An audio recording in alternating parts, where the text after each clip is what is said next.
This is my book, Instructions for an Animal Body. I'm excited to share it with you guys. You're some of the first people really seeing it. And this is my first time reading from it to a group of people. So thank you. This first poem in the book is called The Fox is Form. In my dream, I am a gray fox with a rabbit in my mouth.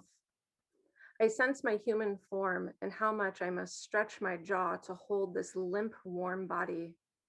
All the fear twitching between my teeth and tongue, hair in the back of my throat. I walk past the cypress line to where the tall grasses grow. I see a sliver of my human skin beneath a paw pad. There, in the pressed grass, is a family of deer. I hear 2 heartbeats. The mama deer twitches her ears against a scent, and having failed many fawns in seasons past, she keeps her eyes wide with legs bent beneath her. I look at her, but we are not friends. We only inhabit the same space. I recognize the look in her eyes as sounds larger than loss swirl around us. In my dream, the trees are talking to me, telling me to drop further to the ground, to take off my human clothes and stitch this fox skin around me. My human body is old and smells like people I don't know. I place the rabbit aside and start to sew. First, the fox ears, so I can hear where I am going. Then the legs, tightly, with beautiful stitching, so they don't become loose as I run. All the prey I chase will admire them. Next, the tail, which is hard to get on correctly because of the bushy shape, but I do, and I even hide the seam. I pick up the rabbit, starting off again through the mud, tightening my narrow jaw around my catch as the trees begin to smile. Okay. So, thank you. This next poem is called Bear Need. There was once a bear who needed me so within the acidic warmth of her digestion that she chased me up and over the mountaintop, across the ridges made of shattered volcanoes, snow to my knees, a rope for the crevasse I could not see. I would place my hands inside her tracks and look at the trees where I thought I could see her face. But it was just the way a tree will look at you with all the eyes of twisted bark. I collected moss to place between my legs, soaking up my blood scent with the green of wildwood, then burned it in the lick of the fire, letting my fertility smoke up across the snow-blown mountain night. How she wanted to see me pregnant, how I avoided this calling. My bear was right outside the fire's light, watching me eat flour and onions from my hands. She loved me so hard, she chased me strong with those beastly shoulders smelling of musk and roots. That's what we think, that to devour is to love, till we learn the breath of beast as teeth sink. For years, that bear chased me till my feet cracked, and a day came that I made my way down off that mountain, stumbling to the flatlands where the men had guns, and I called back up to her, next time. Okay. This next poem is called The Places Inside Me. I am beginning to creep with my monster. It will take me to the jagged rocks, and I'll lick the salt off of them. I'll stick my hand in the falcon's face because I am so fucking dead, it makes me alive 3 times more. 3 times more I get to die. I ask the trees, what do I do? And they say, leave all this shit behind. Come into the world of monsters. We have always been here. We are the bloody snouts of coyotes that live by the law of leaving. Just leave me alone, you said. So I did. And this poem is called Cetology. Whales have flexible rib cages that bend without breaking, drawn by design for diving deep without collapsing under pressure. Your rib cage, impossibly rigid with lungs that bleed in deep waters. Not even that deep in the sea, you and me. If a whale were measuring, we'd be done in the shallows. But the heart of the whale, that car of a heart that beats once every 10 seconds. Can you hear it? Large enough for us to find refuge in while we drown. The impossible whooshing of the greatest pause of blood on earth in our ears. You curled up in the right aorta, me in the left ventricle, feeling the surge, counting to 10 until our ribs crack, a wall of membrane between us.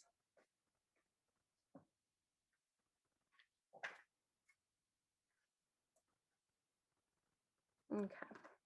This next poem is called Augury. The raven Tiresias is telling secrets at the bar. 6 drinks in and 2 snake strikes behind them. They lost their gender in the bathroom, their eyesight in the alleyway.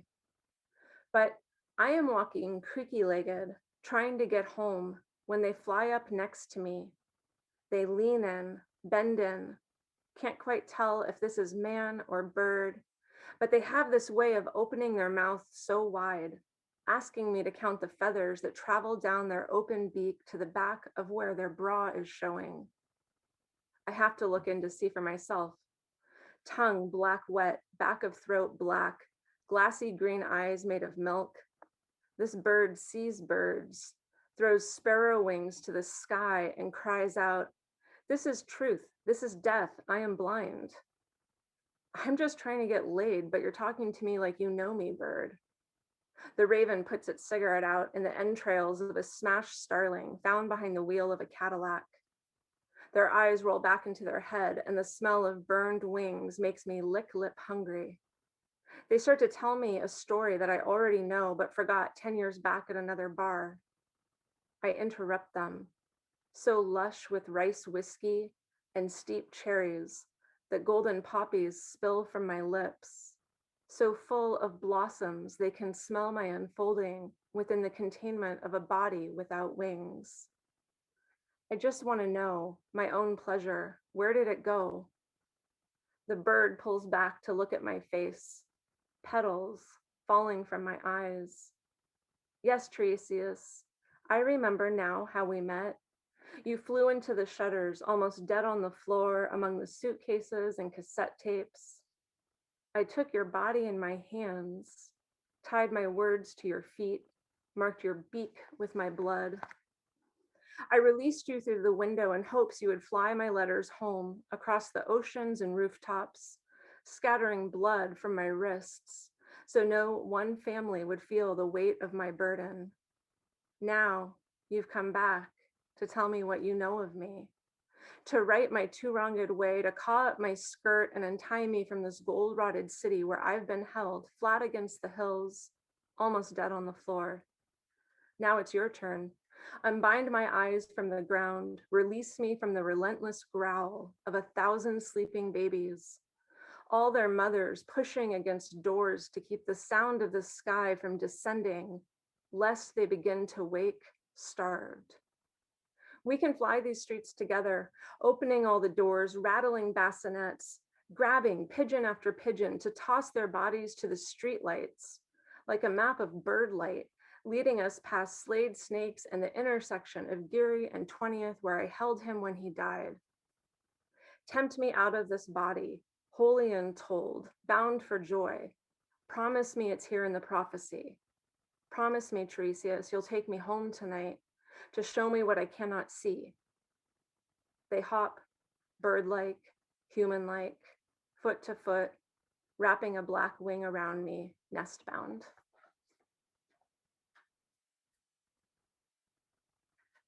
Thank you. Okay. This next poem is called Pulling Bastard. Come here, monster child. I lead weary.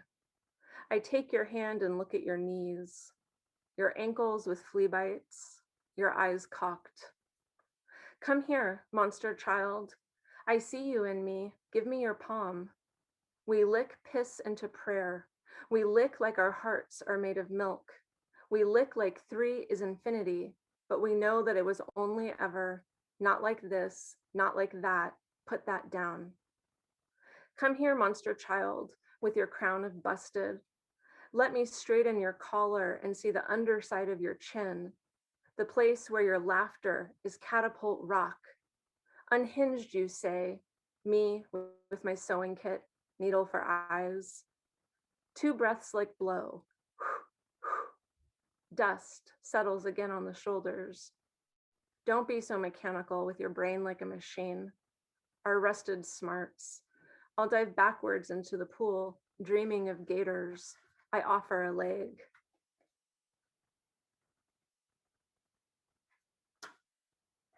Okay.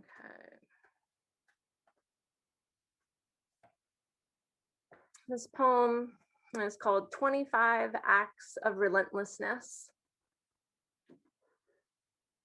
Number 1, my fear of death, but really my way of tricking you into thinking I welcome death. Number 2, the rot of capitalism in my post office box, while we still have a post office, my stack of bills that I leave until the box is so full they threaten to revoke it. Number 3, my period, the way I ruin sheets once a month. Number 4, zombies. I am told it is a hallmark. Number 5, the sound of the ocean while camping, unable to sleep, left wide-eyed by the wait for the next wave to break. Number 6, when you close your eyes to listen to the sound of the plague and hear the rubbing of 1,000 insect wings and the architecture of liberalism, refusing to wear their masks as you know the locusts have arrived in the form of women who refer to themselves as goddesses. Number 7, the death of pets specifically. Number 8, my child needing to be fed. Number 9, my hair needing to be dyed. Number 10, the longest wait is coffee grinds, water boils. Number 11, my anxiety pooling in a divot in my stomach, carved out by people who are now dead or that act dead, people that scream at me from graves beneath my feet, which are really just empty spaces waiting to be filled with bodies who no longer want to be near me. Number 12, dreams about tsunamis that originate from swimming pools filled with gators and the crumbling seaside cliffs that we used to walk beneath, collecting garbage and bull kelp to build sculptures of sea witches. Number 13, my mother's voice caught in my throat. Number 14, waking every night at 11 p.m., gasping for air, hearing plates broken above my head. Number 15, my desire to eat pink donuts. Number 16, my desire to eat pink. Number 17, my desire to eat. Number 18, my desire. Number 19, my capacity to impose beauty where there is none. Number 20, my capacity to stand up when all I want to do is get gut punched so hard that I can't do anything but lay on cool and linoleum, looking at the underside of a sink that holds the water of my face that I apply and reapply every day. My capacity for curiosity, wondering how many people are gut punchers. My need, number 22, my need to suck the spit from his mouth through the hole in his cock. Number 23, the 6th day, for on the 6th day, I feel the grip in my chest, the whisper that says, you will lose something today, by scythe or by text, by tree falling on your home. Number 24, my asking, did I love enough? Will they forget my mother's voice in my throat? Will they think that I was kind? Number 25, the bill from my therapist that ensures I have 6 more days that I can look at my roof without the pull of my psoas collapsing me into a position that they said I did fetal, even though I am pretty sure that even there, maybe especially there, I was swimming backwards, eating pink tsunamis of broken plates, wondering why all the magic happens in the days after death, like the blood in the shape of a valentine caught in the sheets of my bed, relentless.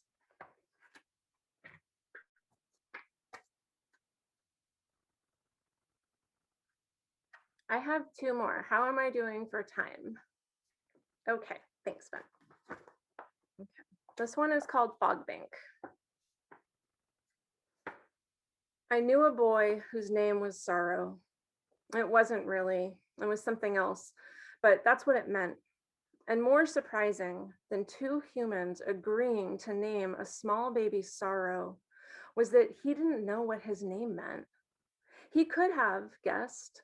I could have guessed. You would have guessed too if you knew him, drinking of his tears from flowers that looked like sad lips and swollen genitals, cupping rain and insects, darlings, carnivorous darlings.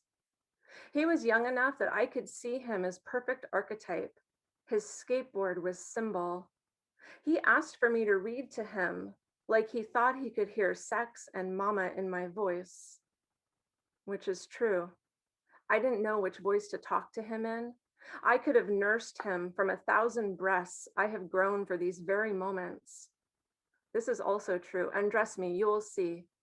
Rows and rows of breasts, a monster of give and gaze.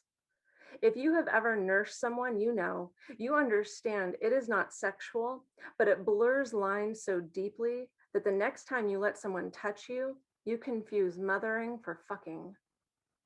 Especially the sad boys, the ones who might just float away, a fish or a map maker, bound by routes you do not know. So when you come at me like a fog bank, I think of a girl and that slip of land that ran below the cypress ridge, the way she and I would find a warm pocket of nightness and twirl in them, so aware of a moment unfolding as a flower, aware in a way that only 15-year-old girls can be aware of the life of flowers. The fog pressed us in, formed a room that glowed from the inside out. There was an owl, a badger, two deer. Everything in fog is peripheral. Fog is love, if that's not obvious. The way you can walk next to a badger with your ankles showing. And love is attention. We know this because we study the body movement of Tarkovsky listening to poetry.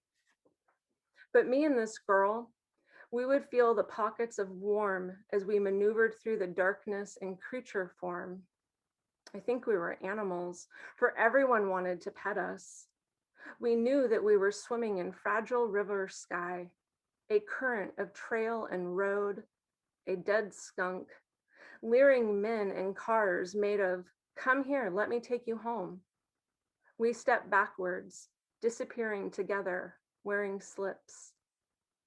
I wish I could have held her hand and said, in 40 years, we will move past all the sorrows. We will have children marked by people who left us, but mostly marked by us. We will bury our pets over and over again, looking for that feeling that you only get from dogs and fog banks and girls who say, marry me, marry me, marry me. Our love is pure.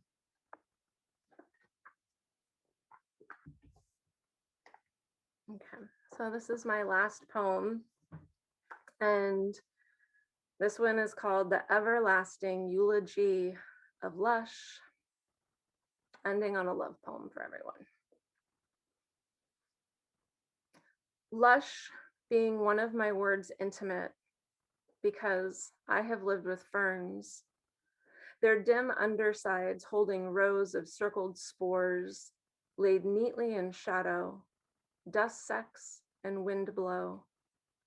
I am lush sideways salvation, the way I creep through your orchard raising skirt.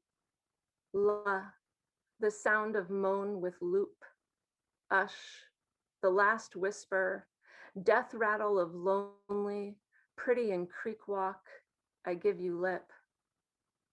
You come at me mountain, our home a wood field where deer go to die. We fill our stove with bones, cloven hooves, broth, steam marrow against the winter. The glass cries drip. It's the wind, you say, trying to find me to you.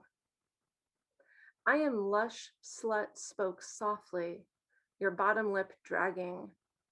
There was never any poetry without you in it. There was never any poetry. There was never.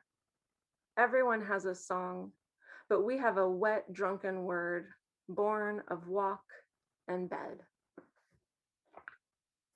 Thank you. Thanks for coming and listening, you guys. I appreciate it.